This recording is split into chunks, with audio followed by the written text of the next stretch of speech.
Danes je 6. januar 2026, 12 dni po Božiču. In veliko nas je, ki vemo, da so prišli 3 kralji iz vzhoda pozdraviti, se pokloniti novorojenemu Božjemu sinu Jezusu. Samo dejstvo, da so prišli 3 kralji iz vzhoda, z daljnega vzhoda v Izrael, da bi našli novorojeno dete, ker so videli zvezdo, ki se je na novo pojavila na nebu, in vedeli so,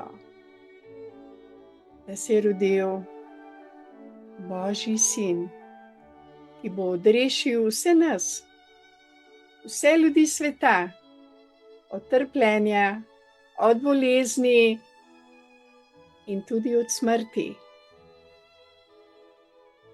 In samo to dejstvo, da so bili 3 kralji z vzhoda tako navdušeni nad novico, nad veselo novico, da se je rodil na zemlji Božji sin, ki bo odrešil vse ljudi sveta od trpljenja in bolezni in od smrti, da so naredili zelo, zelo dolgo pot, zelo nevarno pot iz daljnega vzhoda v Izrael in iskali to dete, da bi se mu poklonili, da bi ga pozdravili in da bi ga obdarili.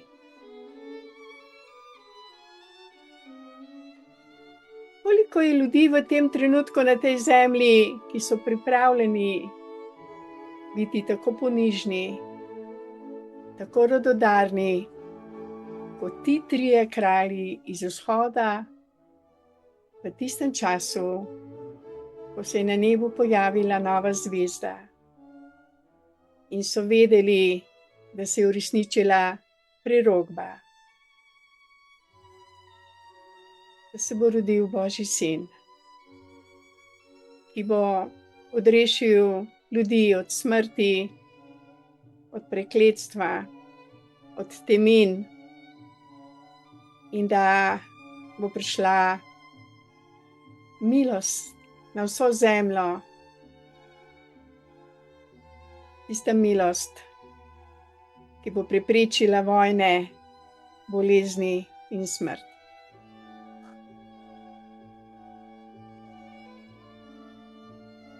Ali je tudi Zahod pripravljen se pokloniti Gospodu Jezusu danes?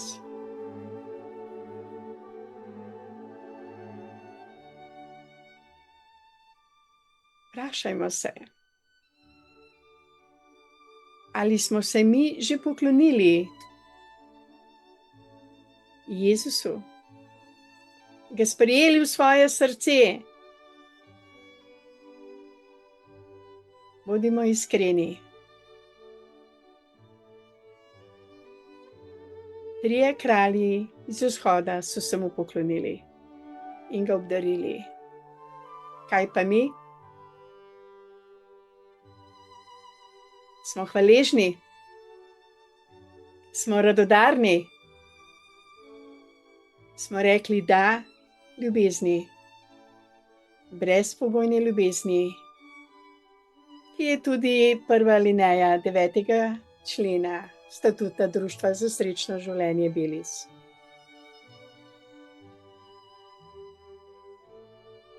Jaz sem se poklonila že leta 1988 in dovolim,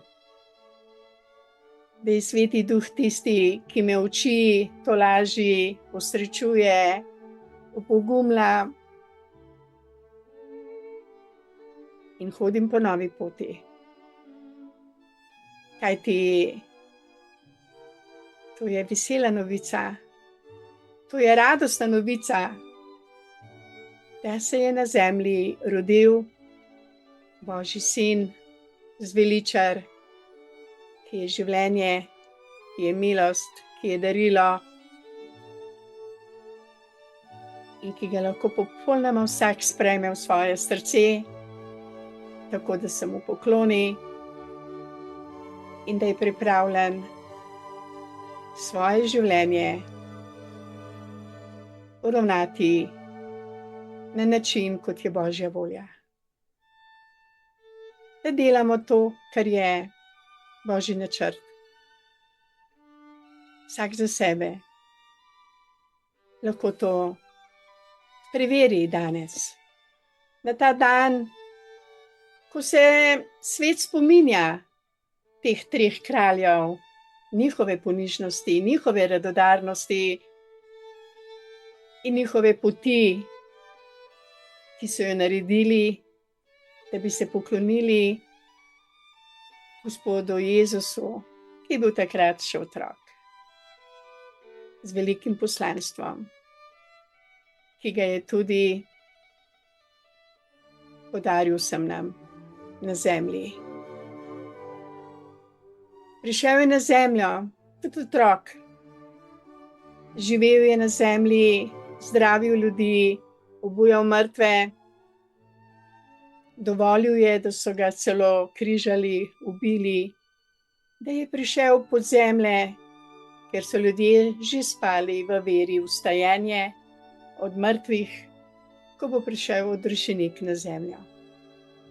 Moral je umreti, dovolil je, da je umrl.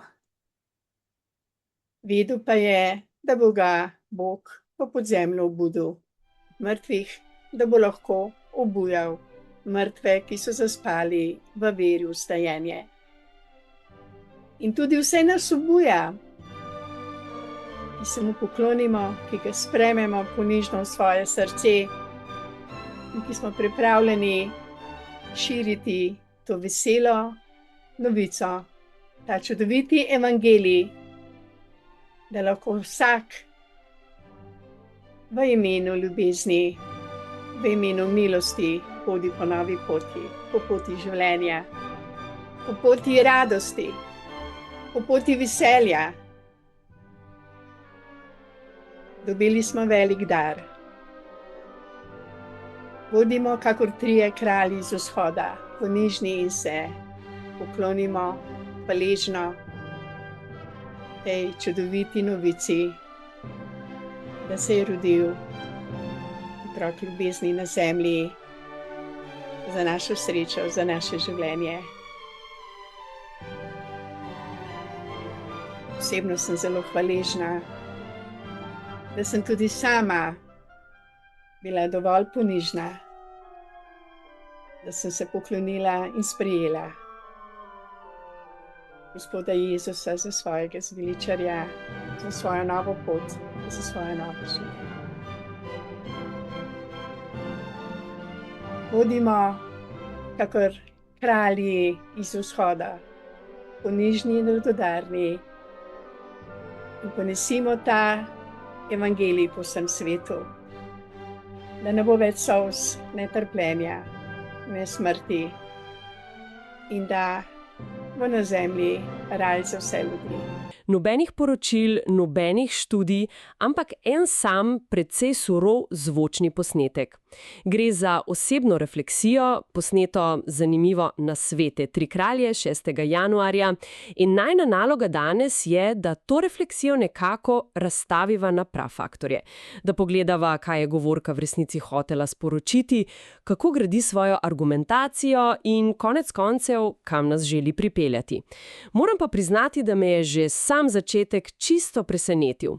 Ni tistega klasičnega uvoda, slišimo tišino in potem reče, da čaka, da se, citiram, spusti Sveti Duh. To je res pristen trenutek. Točno to.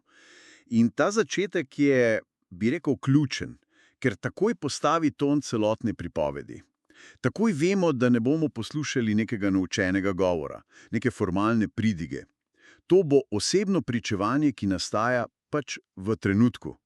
In ta ranljivost, ta pripravljenost čakati na navdih je v bistvu izhodišče za vse, kar sledi.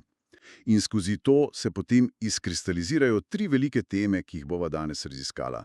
Ideja ponižnosti, pomen radodarnosti in pa seveda ta, moram reči, presenetljivo neposreden poziv sodobnemu svetu, za katerega uporabi zgodbo o 3 kraljih kot nekakšno ogledalo. V redu, super. Pa pojdiva po vrsti. Najprej nas popelje v tisto klasično starodavno zgodbo. Modri z vhoda na nebu zagledajo zvezdo. In v tem prepoznajo znamenje, da se je rodil odrešenik. Ampak kar pri njeni pripovedi takoj pade v uho, ni samo golo obnavljanje zgodbe, ne? Zelo močno poudari naravo njihovega potovanja. Opiše ga pod dolgo, celo nevarno. To ni bil nek nedeljski izlet. Drži. In mislim, da je ta poudarek na nevarnosti in dolžini poti zelo premišljen. S tem potovanje ne postane le nek zgodovinski dogodek, postane močna metafora. Metafora za duhovno iskanje. Sporočilo je, pač, da vera ni nekaj udobnega ali samoumevnega. Zahteva, da zapustiš svoje varne okvire, svoje udobje, kot pravi, in se odpraviš v neznano, ker slediš nekemu znamenju, neki višji resnici. In tu uvede 2 ključni besede, ki se potem ponavljata skozi celoten posnetek. Ponižnost in radodarnost. Ponižnost, ker so se bili pripravljeni kljub svojemu pač kraljevskemu statusu pokloniti otroku v revnih jaslih. In radodarnost, ker niso prišli praznih rok, ampak so prinesli res dragocena darila. Ampak a ni zanimivo, kako te lastnosti ne ostanejo le vpis kraljev, ampak postanejo merilo za vse nas. Točno tako. Ona te biblične figure uporabi kot arhetip, kot nek ideal človeka. Ne gre za to, da bi mi zdaj občudovali zgodovinske osebnosti, ampak da bi v njih prepoznali model za lastno življenje. Njihova motivacija, kot jo predstavlja, je izpolnitev prastare prerokbe o odrešeniku, ki bo rešil svet trpljenja, bolezni in smrti. In s tem, ko se kralji odpravijo na pot, v resnici postanejo prvi nosilci te vesele novice, evangelija. Njihovo potovanje je prvo dejanje širjenja te novice. In ravno ko se udobno namestiš v to starodavno zgodbo, naredi govorka nekaj povsem nepričakovanega. Naredi oster rez. Brez opozorila preskoči 2000 let v sedanjost in postavi vprašanje, ki zareže v živo. Ali je tudi Zahod pripravljen se pokloniti Gospodu Jezusu danes? To ni več pripovedovanje zgodb, to je neposreden izziv. Ja, in to je točka, kjer se posnetek res obrne na glavo. To je njegov retorični vrhunec. Uporabi to klasično dihotomijo vzhod-zahod. V njeni zgodbi vzhod, ki ga predstavljajo kralji, simbolizira duhovno iskanje, ponižnost, prepoznavanje božanskega. Zahod pa postavi pod vprašaj. Postane simbol materializma, morda dvoma, ponosa. Skratka vsega, kar stoji na poti te ponižnosti. Seveda, ne gre za geografsko delitev, ampak za duhovno stanje. Vsak poslušalec se mora vprašati, kje se nahaja v tej metafori. Čakaj malo, torej ta delitev na vzhod in zahod ni mišljeno dobesedno? Ampak bolj kot prispodoba za 2 različna pristopa k življenju. En je odprt za duhovnost, drugi pa skeptičen. Ali kako? Natančno. To je zelo, zelo učinkovita retorična poteza. Poslušalca prisili, da se pozicionira. Ne mogeš več samo pasivno poslušati zgodbe, ampak si postavljen pred odločitev. In potem ta splošni izziv razširi na zelo osebno vprašanje, a ne? Smo hvaležni, smo radodarni, smo rekli da brezpogojni ljubezni, kar bi lahko ostalo zelo abstraktno, s tem postane zelo konkretno in osebno. In tukaj pride še en preobrat, ki je mogoče še bolj presenetljiv. Ko govorijo o tej brezpogojni ljubezni, se ne sklicuje na Sveto pismo ali kakšen teološki traktat, ampak citira dobesedno prvo alinejo 9. člena statuta Društva za srečno življenje. To je pa res nepričakovan iz biblične pripovedi v birokratski jezik statuta nekega društva. Kaj misliš, da je s tem hotela doseči? To je fascinanten trenutek. Na prvi pogled deluje skoraj komično, ampak mislim, da je poteza zelo premišljena. S tem naredi dve stvari. Prvič, svojemu zelo abstraktnemu pozivu k brezpogojni ljubezni da otipljivo, konkretno obliko. To ni več samo neka ideja, ampak načelo, zapisano v pravilah neke skupnosti. In drugič, s tem jasno pove, da ne govori v prazno, ne poziva k neki splošni, nedefinirani duhovnosti, ampak vabi v konkretno skupnost, ki je očitno pripada in ki deluje po točno določenih pravilih. S tem njen poziv dobi dodatno težo in kredibilnost. Sporoča, to, o čemer govorim, ni samo teorija, mi to živimo. Se pravi, statut društva postane nekakšen zemeljski odraz nebeških principov. To je res zanimiva povezava. In ko misliš, da je že uporabila vse svoje argumente, se zgodba še enkrat obrne. Tokrat na povsem osebno raven. Preide iz splošnega poziva k lastnemu pričevanju. Pove nam točno kdaj in kako se je sama odločila za to pot. Jaz sem se poklonila že leta 1998. In s tem naredi ključen korak. Do te točke je bila pripovedovalka in interpretatorka, zdaj pa postane priča. Postavi sebe za dokaz, da je to, o čemer govori, mogoče in resnično. Ko pravi, jaz sem se poklonila, ne govori več o kraljah izpred 2000 let, ampak o svoji lastni življenjski odločitvi. In omeni Svetega Duha, ki jo, kot pravi, uči, tolaži in opogumlja. S tem svojo osebno izkušnjo postavi v širši teološki okvir, ki ga je prej nakazala. Njena osebna zgodba torej postane praktični primer, kako naj bi ta poklonitev izgledala v sodobnem svetu. Ona je živi dokaz svoje teze. Točno. V retoriki je eno najmočnejših orodij. Teorije in abstraktne ideje lahko prepričajo, ampak osebna zgodba nagovori srce. In ona to stori zelo učinkovito. Njena izkušnja postane potrditev vesele novice, o kateri govori. In v nadaljevanju pravzaprav povzame celotno jedro krščanskega evangelija, kot ga sama razume. To ni več samo zgodba o 3 kraljih, ampak zgodba o Jezusu. Ja, na kratko oriše njegovo življenje. Rojen kot otrok, zdravil je bolne, obujal mrtve, potem pa je dopustil, da so ga križali in je vstal od mrtvih. In razloži tudi namen vsega tega. To je pravzaprav zgoščena verzija celotne krščanske doktrine v nekaj stavkih. Res je. In ključna beseda, ki jo uporabi tukaj, je darilo. Reče, da je odrešitev, torej rešitev pred smrtjo in trpljenjem, darilo, ki je na voljo vsakomur, ne glede na preteklost, napake ali grehe. Ampak to darilo ima en pogoj. Pogoj ni denar, status ali dosežki. Pogoj je tista ista lastnost, ki jo je na začetku pripisala 3 kraljem. Ponižnost. Ponižnost, da sprejmeš to darilo in pripravljenost, da svoje življenje uskladiš z Božjo voljo.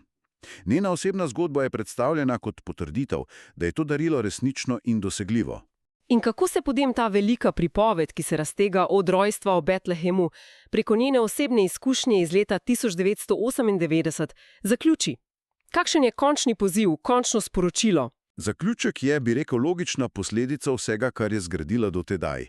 Če je odrešitev darilo, ki ga je sama prejela, potem njena naloga ni, da ga zadrži zase. Poziv postane globalen, misionarski, spodbura poslušalce, naj tudi oni postanejo kot kralji ponižni in radodarni in naj to sporočilo, ta evangeliji, ponesejo naprej po vsem svetu. Ne gre več samo za osebno odrešitev, ampak za preobrazbo celotnega človeštva. Kakšen pa je končni cilj tega prizadevanja? Če vsi sprejmemo to darilo in ga ponesemo po svetu, kaj se zgodi potem? Kaj je obljuba na koncu te poti? Obljuba je, milo rečeno, grandiozna. Brez kakršnihkoli zadržkov opiše končni cilj kot svet brez solz, brez trpljenja in brez smrti. Uporabi besedno zvezo raj za vse ljudi na zemlji. To je izjemno mogočna, utopična vizija, in h kateri je postopoma, korak za korakom, gradila celotno refleksijo. Tukaj se krog sklene. Potovanje 3 kraljev do revnih jaslic postane metafora za potovanje celotnega človeštva do popolnega raja na zemlji. To je ultimativni cilj njenega sporočila. Zanimiv je tudi sam konec posnetka. Ko se zdi, da je vse povedala, jo nekdo v ozadju vpraša, če bo prebrala še kakšno pesem, verjetno v povezani z darili. In ona to odločno zavrne. Ja, ta trenutek je zelo zgovoren. Njen odgovor je kratek in jedrnat. Niso pomembna darila, pomembno je, da ga sprejmemo v svoje srce. S to eno potezo, še zadnjič, zelo neposredno, poudari svoje osrednje sporočilo. Notranja drža, odločitev srca je neskončno pomembnejša od vseh zunanjih dejanj, ritualov ali celo darov. Pa naj bodo to zlato, mira in kadilo treh kraljev ali pa pesem na praznovanju. Vse se na koncu zreducira na to eno osebno odločitev. To je njena zadnja beseda in bistvo vsega. Torej, če skušava povzeti to pot, po kateri naj jo je popeljala, tistim surovim, avtentičnim trenutkom čakanja na navdih, sledila je zgodba o treh kraljih, ki ni bila le zgodba, ampak lekcijo ponižnosti in radodarnosti. To starodavno pripoved je nato uporabila kot ogledalo in izziv sodobnemu Zahodu, vse skupaj pa utemeljila s konkretnim statutom društva in lastno osebno izkušnjo spreobrnjenja. Na koncu pa je vse to združila v eno samo mogočno vizijo prihodnosti, raj na zemlji, za vse. Točno tako. Zgradila je zelo premišljen in pač čustveno nabit argumentativni lok. In morda za konec ena misel, ki izhaja neposredno iz te analize in jo lahko vzamemo s seboj. Govorka zgodbo o treh kraljih predstavi kot dejanje aktivnega iskanja in prepoznavanja. Poudari, da so ti modreci z vzhoda iz daljne dežele prepoznali nekaj izjemno pomembnega – zvezdo kot znamenje, kar so tisti, ki so bili dogodku geografsko veliko bližje, v Jeruzalemu, popolnoma spregledali. Njen izziv Zahodu naj sprejme ponižnost vzhoda iz te zgodbe je v resnici poziv k spremembi pogleda. In odprto vprašanje, ki ostaja je, katere nove zvezde, katere pomembne resnice ali prelomne dogodke morda danes pregledamo v svetu, ki je nasičen z informacijami in hrupom, zgolj zato, ker jih iščemo aktivno in s tisto potrebno mero ponižnosti, o kateri govori govorka.